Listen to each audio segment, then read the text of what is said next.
స్వప్నమే నీ గమ్యమా సత్యమే ఆ శూన్యమా విధి వంచిత విషవలయిత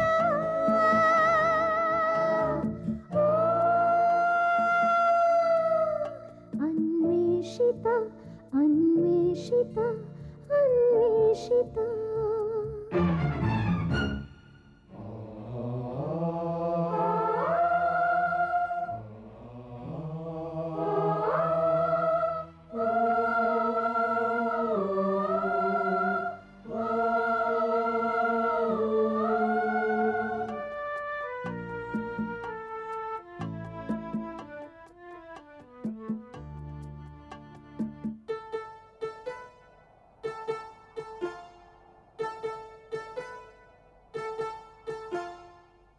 విచలించే నల్లని ముసుగులతో విషమించే అసురుల విసురులతో వలలో చిక్కిన గువ్వలా వరదకు బెదిరిన లేగలా విలవిలలాడుతున్నావు నీ వేదన తీర్చేవారెవరు విధి వంచిత విషవలయిత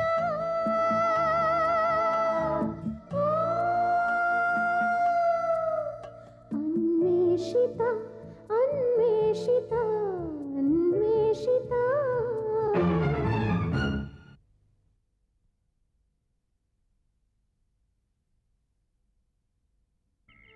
లేదు మస్తానమ్మా, నువ్వు చాలా మంచిదానివి. తెలియక చేసిన తప్పులు కావు. నీ మీద మాకు కోపం లేదు సరికదా. నువ్వంటే మమ్మీకి నాకు చాలా ఇష్టం. ఏది ఏది మళ్ళీ చెప్పు అనిరుద్ బాబా, మళ్ళీ చెప్పు. మా మమ్మీకి నాకు నువ్వంటే చాలా ఇష్టం మస్తానమ్మా, చాలా ఇష్టం. చాలు చాలు అనిరుద్ బాబా, ఇప్పుడు నాకెంతో తేలిగ్గా ఉంది. కానీ జాగ్రత్త, నేను చెప్పిన విషయాలన్నీ గుర్తుంచుకుంటావు కదూ?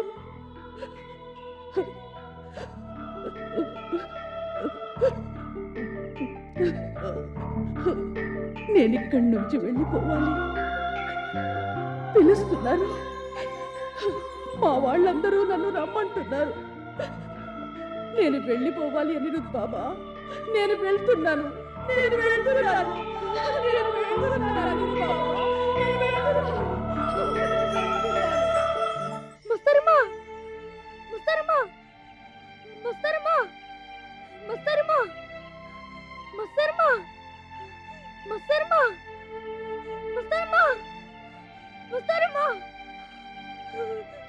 ముస్తరమా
అరే, గుడ్ ఈవినింగ్. లోపల రావచ్చా? What a pleasant surprise. రండి. ఏమిటి, ఏదో ప్యాకింగ్ పని మీద ఉన్నట్టున్నారు. ఇల్లు మారుతున్నారా బై ఎనీ ఛాన్స్? లేదు పవన్ గారు, నేను స్టేట్స్ వెళ్తున్నాను. స్టేట్స్కా? Very good. ఎన్నాళ్ళ కోసం వెళ్తున్నారు? I'm going back to California Pavan. మళ్ళీ తిరిగి వచ్చే ఆలోచన లేదు. అదేమిటి, ఉన్నట్టుండి ఈ డెసిషన్ తీసుకున్నారు? యూనివర్సిటీ ఆఫ్ కాలిఫోర్నియా వాళ్ళు చాలా కాలం నుంచి అడుగుతున్నారు. ఏవో కొత్తగా గ్రాంట్స్ వచ్చాయి, పారాసైకాలజీలో రీసెర్చ్ కొనసాగించమని. నేనే ఇంతకాలం వాయిదా వేస్తూ వచ్చాను. కానీ ఇక్కడే ఇండియాలోనే ఉంటూ మీ రీసెర్చ్ చేసుకుంటాననేవారుగా, ఎందుకు ఉన్నట్టుండి మనసు మార్చుకున్నారు? మిస్టర్ పవన్, మీకు తెలియందేముంది?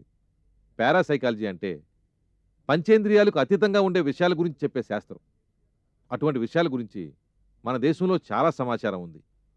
సైకిక్ ఫినామినా గురించి రాజయోగాలో, తాంత్రిక సిద్ధాంతాల్లో అపారమైన జ్ఞాన సంపద ఉంది. విదేశాల్లో మన భారతదేశాన్ని the store house of wisdom అని గొప్పగా చెప్పుకుంటారు. అక్కడి వాళ్ళు పునర్జన్మ సిద్ధాంతాలను కానీ, అతీతమైన శక్తుల గురించి కానీ ఏదైనా పరిశోధన చేస్తే తప్పకుండా మన ప్రాచీన గ్రంథాలను సంప్రదిస్తారు. మన దేశంలో వీటి గురించి సైంటిఫిక్ పద్ధతిలో పరిశోధన చేద్దామనుకుంటే మూఢనమ్మకాల జాబితాలో జమకట్టి కొట్టిపారేస్తుంటారు. పారాసైకాలజీ, మెటాఫిజిక్స్ పరిశోధనల్లో ప్రపంచ దేశాలకు నాయకత్వం వహించగల సత్తా మనకుంది. లాభం లేదు. ప్రస్తుతం ఇక్కడున్న పరిస్థితులు మనకు అనుకూలించు అనుకుంటూ తిరిగి కాలిఫోర్నియా వెళ్ళిపోదామని డిసైడ్ చేసుకున్నాను. ఎనీవే, మీరు ఏదైనా పని మీద వచ్చారా? మాటల్లో పడి అడగటం మర్చిపోయాను. అది ప్రొఫెసర్ అగర్వాల్ అని మొన్న యుఎస్ నుంచి వచ్చారు. ఆయన మీకు బాగా తెలుసట కదా? ప్రొఫెసర్ అగర్వాలా? ఇండియా వచ్చారా? మీకెక్కడ కలిశారు? నిన్నటి నుంచి మా ఆర్కియాలజీ ఇంటర్నేషనల్ సెమినార్ ఒకటి ప్రారంభమైంది కదా, దానికోసం వచ్చారు ఆయన. హోటల్ సితార్లో దిగారు. మాటల సందర్భంలో మీ గురించి వాకప్ చేస్తే నాకు బాగా తెలుసు అన్నాను. He felt so happy. మిమ్మల్ని ఒకసారి కలవమన్నారు. నేనే వెళ్ళి కలుస్తానులేండి. మీ గురించి చాలా గొప్పగా చెప్తున్నాడు ఆయన. అకల్ట్ సైన్సెస్లో మిమ్మల్ని మించిన అథారిటీ ఈ దేశంలోనే ఎవరూ లేరంటున్నారు. నోనో, నేను అంత గొప్పవాణ్ణి కాదు. ఏదో ఆయన మంచితనం అలా మాట్లాడిస్తుంది అంతే. ఆయన ప్రాబ్లమ్స్ ఏవో మీరు సాల్వ్ చేశారట? ఓ అదా, అదో పెద్ద కథలండి. ప్రొఫెసర్ అగర్వాల్ గారు కొంతకాలం క్రితం ఒక పాత బంగ్లా కొన్నారు. ఆ బంగ్లాలోకి ఆయన ప్రవేశించిన మొదటి రోజు నుండి సరిగ్గా రాత్రి 11 గంటలకి ఓ ముసలావిడ మేడమెట్లు ఎక్కుతూ దిగుతూ కనిపించేదట. ఒకరోజు ఆయన ధైర్యం చేసి ఆవిడ దగ్గరికి వెళ్ళి ఎవరు నువ్వు అని అడిగితే మాయమైపోయిందట. బాగా కంగారు పడిపోయి ఆయన నన్ను కాంటాక్ట్ చేశారు. వెంటనే నేను కొంత కేస్ స్టడీ చేసి ఆ ముసలావిడ ఆ ఇంట్లో 20 ఏళ్ల క్రితం ఉండేదని, ఆ తర్వాత ఆవిడ అక్కడే చనిపోయిందని తెలుసుకున్నాను. ఆ ముసలావిడ బ్యాక్గ్రౌండ్ పూర్తిగా తెలుసుకున్నాక స్పిరిచువలిజంతో ఓ చిన్న ప్రయోగం చేశాను. ఆ తర్వాత ఆవిడ కనిపించడం మానేసింది. అఫ్కోర్స్ అది చాలా చిన్న కేసులండి. తీరని కోరికలుంటే కొంతమంది చనిపోయాక కూడా ఇథరిక్ బాడీస్తో ఆ పరిసరాల్లోనే పరిభ్రమిస్తుంటారు. అటువంటి వాళ్ళనే ఎర్త్ బౌండ్ స్పిరిట్స్ అంటారు. ఓ ఐ సీ. మిస్టర్ పవన్, మీరు కేవలం ప్రొఫెసర్ అగర్వాల్ గురించి చెప్పడానికి మాత్రమే రాలేదు ఇక్కడికి, అవునా? ఆ మాట మీరు ఫోన్లో కూడా చెప్పుండొచ్చుగా. You are too smart professor. నిజానికి మీతో ఏదో మాట్లాడటానికి వచ్చాను. Any problem? ఎలా చెప్పాలో నాకు అర్థం కావటం లేదు. స్నిగ్ధ తిరిగి వచ్చాక మా కథ సుఖాంతమైందని, ఇక మా సమస్యలని తీరిపోయాయని అనుకున్నాను. కానీ నన్ను నేను మోసపుచ్చుకుంటున్నానేమోనని అనుమానం వస్తోంది ఇప్పుడు. ఆ విచ్చికల్టి వాళ్ళ నిర్బంధంలో ఉన్న 7 ఏళ్ళు స్నిగ్ధ ఎలా ఉందో ఏం చేసిందో నాకు అనవసరం అనుకున్నాను. కానీ స్నిగ్ధ బిహేవియర్ ఇప్పుడు ఏమాత్రం నార్మల్గా లేదు. స్నిగ్ధ నాతో మునిపట్లా లేదు. నాతో మాట్లాడుతున్నప్పుడు కూడా తన మనసు ఇంకెక్కడో ఉందనిపిస్తుంది. ఒకే ఇంట్లో ఉంటున్నా, ఒక విధంగా చెప్పాలంటే మేమిద్దరం అపరిచితులాగానే ఉంటున్నాం. పైగా మొన్న రాత్రి నిద్రలో మెలకు వచ్చి చూసేసరికి పక్కన తను కనపడలేదు. ఇంట్లో ఎక్కడా కనపడక వీధి తలుపు తెరిచి ఉండేసరికి బయటికి వెళ్ళి చూశాను. అక్కడ చీకట్లో ఒంటరిగా కరకింకర బొమ్మ ఎదురుగా పెట్టుకుని పూజలేవో చేస్తోంది. కరకింకర విగ్రహమా? అది ఎలా వచ్చింది? అది పోగొట్టుకున్నారుగా మీరు? నిజమే. కానీ 7 ఏళ్ల క్రితం హైదరాబాద్లో నేను పోగొట్టుకున్న విగ్రహం లండన్లో మళ్ళీ నాకు దొరికింది. దాన్ని స్టోర్ రూమ్లో పడేసి దాని గురించి పూర్తిగా మర్చిపోయాను. ఆ విగ్రహాన్ని అక్కడి నుంచే వెతికి బయటికి తీసుండాలి స్నిగ్ధ. ఐసి. ఇది చాలదన్నట్టు ఆ మధ్య అదే నేను గెట్ టుగెదర్ అరేంజ్ చేశానే, ఆ రోజు రాత్రి మా ఇంటి కాంపౌండ్లో ఎవరో ఒక స్త్రీ మృతదేహాన్ని తెచ్చి పడేశారు. అటాప్సీ తర్వాత తేలిందేంటంటే ఆ స్త్రీ చనిపోయి కనీసం 2-3 రోజులైనా అయి ఉంటుందని. ఆ శవం కుళ్ళిపోకుండా అన్ని రోజులుంచి తీసుకొచ్చి మా ఇంటి కాంపౌండ్లోనే ఎందుకు పడేశారో అర్థం కాని విషయం. అయితే అది కరకింకర భక్తురాలి శవం అయి ఉంటుందని పోలీస్ కమిషనర్ గారు అనుమానిస్తున్నారనుకోండి. బట్ స్టిల్ ఇదో మిస్టరీలా ఉంది. జోంబీ ఏంటి? పిచ్చికల్ట్ వాళ్ళు చేసే నికృష్టమైన ప్రక్రియ ఒకటి ఉంది పవన్. మృతదేహాల్ని ఒక పద్ధతి ప్రకారం భద్రపరిచి ఆ దేహంలో ఆది భౌతిక శక్తుల్ని ప్రవేశపెడతారు. అప్పుడు ఆ డెడ్ బాడీ ఒక జీవత్వం, అదే జాంబీ అవుతుంది. బతికున్న మనిషిలాగే ఈ జాంబీ కూడా ఊపిరి పీల్చుకుంటూ తిరుగుతుంది. నేను ఊహిస్తుంది నిజం కాకపోవడమే మంచిది పవన్. కానీ జాంబీని సృష్టించి మీ ఇంటి మీదకి ఉచ్చుకొలిపి పంపించారంటే ఆ కరకింకర ఉపాసకులు ఇంకా ఏవో పథకాలు వేస్తున్నారని అనిపిస్తోంది. అవేమిటో మనం వెంటనే తెలుసుకోవాలి పవన్. మీరు చెప్తుంది చాలా విచిత్రంగా ఉంది. కానీ మీరు అంటున్నట్టు ఆ జాంబీ నిజంగా మా ఇంటి దాకా నడిచొచ్చిందని ఒప్పుకున్నా అది ఇంట్లోకి ఎందుకు రాలేదు? మేం చూస్తున్నప్పుడు అది మామూలు శవంలాగానే ఉందే. లాజికల్గా ఆలోచించి చూస్తే ప్లీజ్ పవన్, ప్రతి విషయం లాజికల్గా ఆలోచించకూడదు. లాజిక్ అందరి విషయాలు చాలా ఉంటాయి. కీడించి మేలించమన్నారు కదా, పోనీ ఈసారికి నా థీరీ కరెక్ట్ అనుకుని కొన్ని జాగ్రత్తలు తీసుకుంటే తప్పే ఉంది. ఏం చేద్దామంటారు? మీకు అభ్యంతరం లేకపోతే స్నిగ్ధ గారిని ఒకసారి హిప్నటైజ్ చేయాలి. ఆ? కంగారు పడకండి. హిప్నటిజం అంటే it's a scientific procedure. Psychiatrist doctor Sudhu garu కూడా ఈ విషయంలో ఎటువంటి అభ్యంతరం చెప్పరు. మీకు ఇప్పుడు హాయిగా ప్రశాంతంగా ఉంది. ఒళ్ళంతా తేలిగ్గా గాలిలో తేలుతున్నట్టుగా ఉంది. హాయిగా ప్రశాంతంగా పడుకున్నారు మీరు.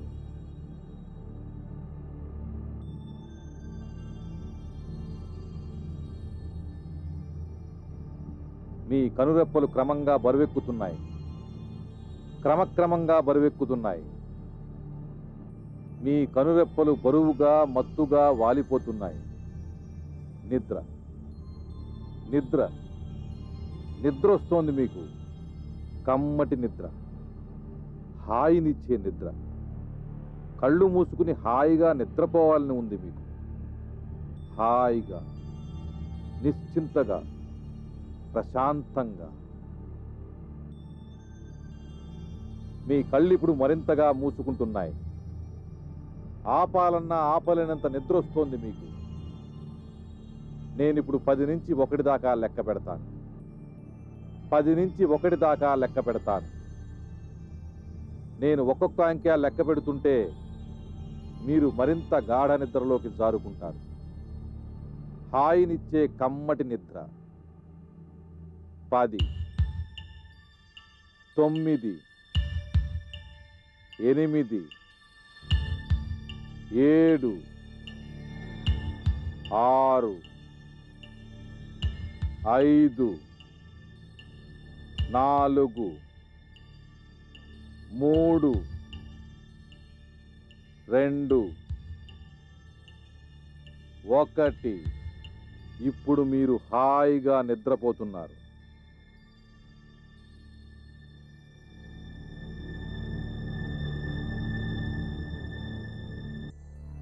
మీరు ఆదమరచి పరిసరాలు మరిచి నిద్రపోతున్నారు.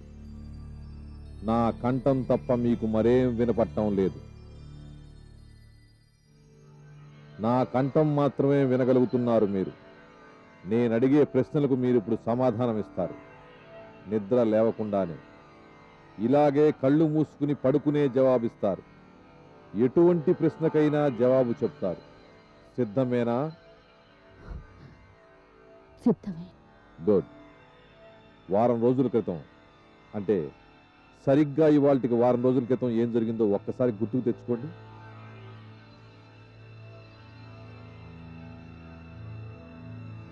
వారం రోజుల క్రితం ఈ ఇంట్లో ఏం జరిగిందో చెప్పండి. పార్టీ జరిగింది.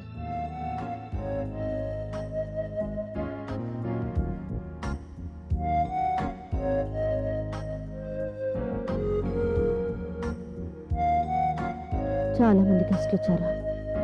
నేను తిరిగి వచ్చానని అందరూ నన్ను చూడడానికి వచ్చారా? పవన్ చాలా ఆనందంగా ఉన్నాడు.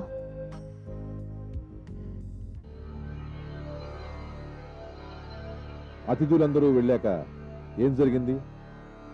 చాలాసేపు నేను, పవన్, అనిరుద్ధ్ హాల్లోనే కూర్చున్నాం. పవన్ నన్నేదో మాటల్లో పెట్టడానికి ప్రయత్నం చేశాడా, కానీ నా మనసు బాగలేదా, ఏదో భయం. భయం దేనికి? అనిరుద్ధ్ గురించి. అనిరుద్ధ్ గురించి భయం ఎందుకు? తెలీదు. ఆ తర్వాత ఆ తర్వాత ఏం జరిగింది? అనిరుద్ధ్ గదిలో పడుకుంటారని పట్టుబట్టాను. కానీ అనిరుద్ధ్ ఒప్పుకోలేదు. పవన్ కూడా వద్దన్నాడు. నాకు నచ్చలేదు. నేను అనుకున్నది పని జరిగింది. ఏం జరిగింది? ఒక రాత్రి వేళ ఊరుగాలి మొదలైంది.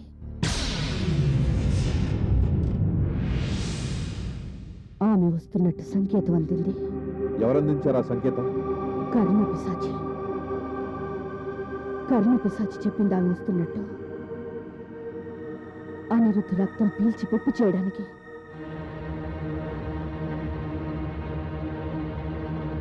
పవన్ని లేపి చూశాను. లేవలేదు. వాళ్ళ మంత్ర ప్రభావం అది. అనిరుద్ధ్ కూడా గాఢ నిద్రలో ఉన్నాడు. ఆ పరిధిలో ఉన్న వాళ్ళందరూ అలాగే నిద్రపోతారు. మరి మీకు మెలకువ ఎలా వచ్చింది? నా సంగతి వేరు. మెలకు వచ్చిందంతే. ఆమె వస్తుందని అర్థమై బయటికి నడిచాను. ఆమె ఎవరు? మహిత. మహితకు అంత శక్తి ఉందా? మహితకు శక్తి లేదు. మరి ఆమెకు ఆ శక్తి ఎలా వచ్చింది? మిహిర్ కుట్టి, గాయత్రి వాళ్ళ మంత్రశక్తి. ఎప్పుడో చనిపోయిన మహితకు మళ్ళీ ప్రాణం పోశారు. మహిత మనిషి కాదా? కాదు, వాళ్ళు సృష్టించి పంపిన రక్త పిశాచి. మరి ఆ రక్త పిశాచి అనిరుద్ధ్ మీద దాడి చేయలేదా? ఇంట్లోకి రాలేదా? లేదు. ఎలా వస్తుంది? శిఖామణిని దాటుకుని లోపలికి ఎలా వస్తుంది? శిఖామణి ఎవరు? నేనే శిఖామణిని. కరకింకర అనుగ్రహం పొందిన శిఖామణిని. తమ శక్తి గురించి ప్రగల్భాలు పలికి నా బిడ్డని బలి తీసుకుందామని చూశారా మూర్ఖులు. మిహిర్ కుట్టి, గాయత్రి. కానీ కరకింకర ప్రచండ శక్తి నాలో ఉంది. మూర్ధాభిషిక్తుడు భీష్టి నాయక అండ నాకుంది. వాళ్ళ ఆటలు నా ముందు సాగవు. మహిత, అదే ఆ రక్త పిశాచి ఏమైంది? నా శక్తితో చిత్తు చేశాను. మళ్ళీ నా బిడ్డని కన్నెత్తి చూడకుండా వాళ్ళకి గుణపాఠం చెప్పాను. మరి బీస్తి నాయక్ దీని గురించి ఏమనుకుంటాడు? అతని అనుచరులను ఎదిరించినందుకు అతని కోపం రాదా? లేదు, భీష్టి నాయక్కి నా మీద కోపం రాదు. నేను చేసింది తెలుసుకుని ఆనందించాడు, గర్వపడ్డాడు. అలా అని ఎవరు చెప్పారు? భీష్టి నాయక్ గురించి నాకెవరు చెప్పక్కర్లేదు. నాకన్నీ తెలిసిపోతుంటాయి. నా మనోభావాలు అతనికి తెలిసినట్టే అతడి మనోభావాలు నేనిట్టే తెలుసుకోగలను. అయితే బీస్తి నాయక్ ఇప్పుడు ఎక్కడున్నాడో, ఏం చేస్తున్నాడో మీరు చెప్పగలరు. అతడి ఆలోచనలే పసిగట్టగలిగినప్పుడు ఇదేమంత పెద్ద కష్టం కాదు, అవునా? అవును. ఇప్పుడు బీస్తి నాయక్ ఎక్కడున్నాడు? బీస్తి నాయక్ ఈ క్షణాన ఎక్కడున్నాడు? అతని రూపం కనపడుతుందా? అతడి రూపం ఎప్పుడు నా కళ్ళ ముందే ఉంటుంది. భీష్టి నాయక్ కనిపిస్తున్నాడు. స్పష్టంగా కనపడుతున్నాడా? స్పష్టంగా కనపడుతున్నాడు. ఏం చేస్తున్నాడు? ఆలోచిస్తున్నాడు. ఏమిటి ఆలోచనలు? అతడి ఆలోచనలు మీరు పసిగట్టగలరా? ఒకటా రెండా? మహాసముద్రం లాంటి అతని మస్తిష్కంలో ఎన్నెన్నో ఆలోచనలు. అదిగో సముద్రం హోరు, కెరటాలు వెత్తున లేచి పడుతున్నాయి. బీస్తి నాయక్లోని ఆలోచనలు సముద్ర కెరటాల్లో లేచి పడుతున్నాయా? లేదు, సముద్రం హోరు వినపడుతోంది. ఎవరికి? బీస్తి నాయక్కా? ఉమ్, సముద్రం దగ్గరలోనే ఉందా? ఉమ్. అంటే బీస్తి నాయక్ సముద్రం ఒడ్డున కూర్చున్నాడా? చుట్టూ జనం ఉన్నారా? లేదు, భీష్టి నాయక్ ఒంటరిగా ఉన్నాడు. కుర్చీలో కూర్చున్నాడు. అతను కూర్చున్న చోటు నుంచి సముద్ర తీరం కనిపిస్తోందా? కనబడుతుంది. కిటికీలోంచి కనబడుతుంది. అయితే అతను కూర్చున్న గది ఎలా ఉందో గమనించండి. చాలా పెద్ద గది అది. అధునాతనంగా ఉంది. Double bed, wardrobe, dressing table, అన్ని సౌకర్యాలు ఉన్నాయి. అది హోటల్ కదా? ఉమ్, అది ఏ హోటల్? తెలీదు. చుట్టూ ఓసారి కల చూసి చెప్పండి. ఆ హోటల్ పేరు, room number తెలుస్తాయేమో.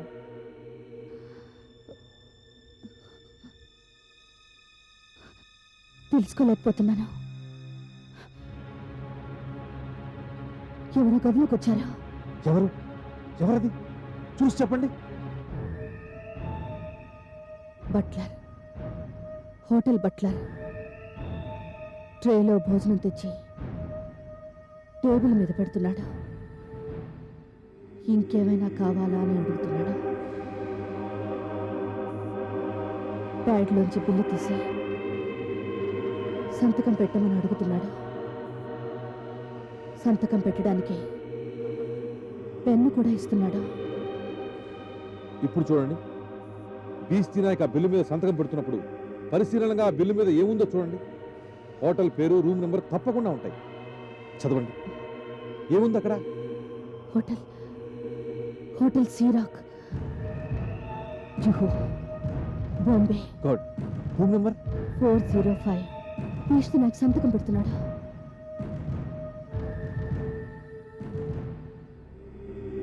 Sea Rock hotel, room number 405, Bombay. పీష్తి నాకు ఆగ్రహం వచ్చింది.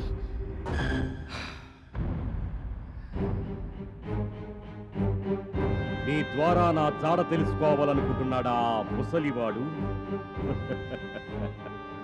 నువ్వు నా ఉనికిని తెలుసుకున్నట్టే నాకు నీ గురించి అన్ని విషయాలు తెలుస్తాయని అర్థం చేసుకోలేడా దద్దమ్మ? హ్మ్. నువ్వు ఆ ఇంట్లో నా ఇష్టానుసారమే ఉంటున్నావు. నేను కావాలనుకున్నప్పుడు క్షణాల్లో నిన్నిక్కడికి నా దగ్గరికి రప్పించుకోగలను. తన దగ్గరికి నన్ను రప్పించుకోవాలనుకుంటున్నాడు పీష్తి నాయక్.